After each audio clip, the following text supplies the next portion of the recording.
Hi guys, ito mayroon naman tayong panibagong coins na ating binibili. Ito guys talagang binibili ng mga kolektor dahil ito ay isang error at saka isang coins na rare. Siya nga pala, bago tayo magsimula, huwag kalimutan mag-subscribe para lagi tayong updated sa susunod kong video. Maraming salamat.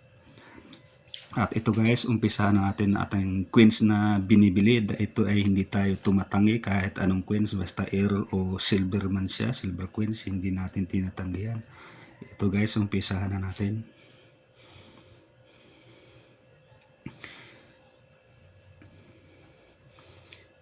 Ito guys, 5 piso coins.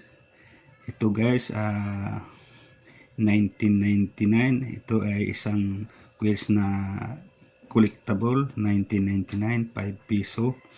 Emilio Aguinaldo, Republika ng Pilipinas. Ito guys, isang error coins. Papakita ko sa inyo guys kung paano siya naging error. Ito guys, binibili sa halaga ng 2,000 pataas dahil ito ay bibira lamang. Bukod sa 1999 collectible coins, naging error siya. Ito guys, papakita ko siya kung bakit naging error. Ito guys, nakikita nyo guys yung Bangko Sentral ng Pilipinas. Nakikita nyo guys yung Bangko Sentral, yung in at saka G magkadikit. Nakita nyo guys, yung in at saka G magkadikit. Ito ay isang nadubli pagka-imprinta, nagkadikit. Ito ay isang error. At saka itong nasa Pilipinas, nakikita nyo guys yung Pilipinas, magkadikit pa rin siya. Pilipinas, yung P at saka I, nakikita nyo guys, magkadikit. Ito guys ay isang error coins. At saka bukod doon guys, ito guys, yung 1999, nakikita nyo guys, 1999, diba sa likod niya is 1993. Kailangan guys, magkatapat yung mga normal na normal na 1993 magkatapat yon. Pero ito guys, hindi siya magkatapat. Makikita nyo guys, ito 1999, baliktarin natin guys ang ating barya na isang error. Kaya napakamahal ito talaga, 2,000 pesos pataas. Baliktar natin. Nakikita nyo guys yung 1993 nandito na sa malayo na. Ito guys, baliktaran natin uli.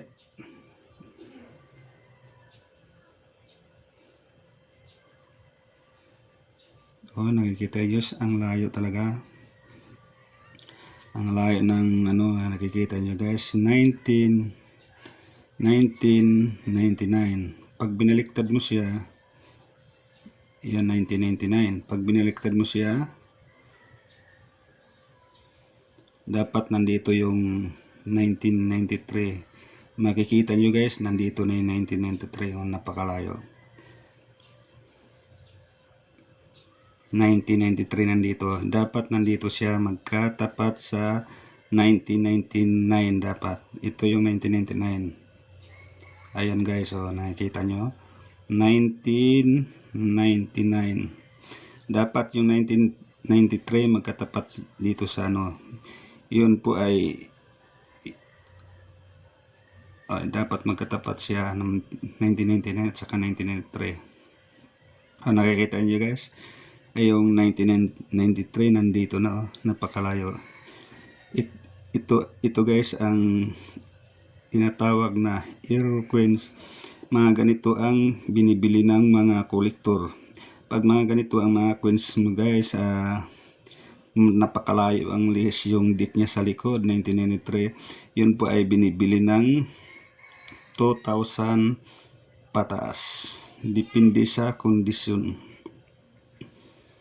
At saka bukod dito guys, doble-doble yung pagka-error niya dahil ito ay nakikita nyo guys yung Bangko Sentral ng Pilipinas, yung N at saka G magkadikit. Tapos ito naman Pilipinas, nakikita nyo guys, Pilipinas, yung P at saka I magkadikit. At saka bukod doon, lihis yung date niya sa likod. Napakalayo sa 1999, napakalayo. Pag binaliktad mo, nandito na siya, hindi siya magkatapat. Kaya ito ang binibili sa mga kolektor. Baka sakaling mayroon kayo, tingnan niyo yung mga bulsa niyo, mga alkansyan dyan, baka mayroon kayong mga ganitong klaseng coins. Yun po ay binibili ng mga kolektor. Kahit saan pwede mo siyang ibenta dahil ito ay parang mas mahal pa nga sa silver. Okay, next tayo. Dito naman tayo sa 1 piso. Ito guys, 1 piso. Pilipinas. Makikita nyo guys, 1 piso. Tapos sa baba naman ay may nakasulat na Pilipinas. Ito guys, napakamahal talaga ito dahil ito ay kakaunti lamang ginagawa. Ito guys, titingnan natin sa likod. Nakikita nyo guys, United States of America. Ito guys is 1912. Dahil sa dates niya na 1912, napakamahal talaga. Ito guys, sa mga auction, napakamahal talaga ito. Dahil ito ay kakaunti lamang ginawa. Maraming mga kolektor naghahangat ng magkakaroon ng ganito. 1912, 1 piso. Ito guys, ang presyo nito guys, nasa 15,000 pataas. Depende sa kondisyon. Uulitin ko, 15,000 pataas. Depende sa kondisyon. 1 piso. Pilipinas. Siya nga pala, shout out sa Luzon, Visayas, Mindanao. Mabuhay tayong lahat. Shout out din sa Tansa, Malabon. Shout out din sa Puerto Princesa, Palawan. Mabuhay tayong lahat. Ito guys, 1 piso. Nakikita nyo guys, 1 piso. Pilipinas. Mga ganitong klaseng coins guys, 1912. Ganito guys, hindi talaga tinatanggihan ng mga kolektor. Dahil ito ay isang rare coins. 1912. Ito guys, 15,000 pataas. Depende sa kondisyon. United States of America. Ito guys ay isang rare coins. Maraming mga kolektor na naghahangad ng ganito, magkakaroon ng ganito. Kaya siya nga pala, salamat sa nagbinta sa akin. Nadagdagan na naman ng mga ganito kong coins. Dahil ito ay isang rare coins, hindi pa rin tayo tumatanggi.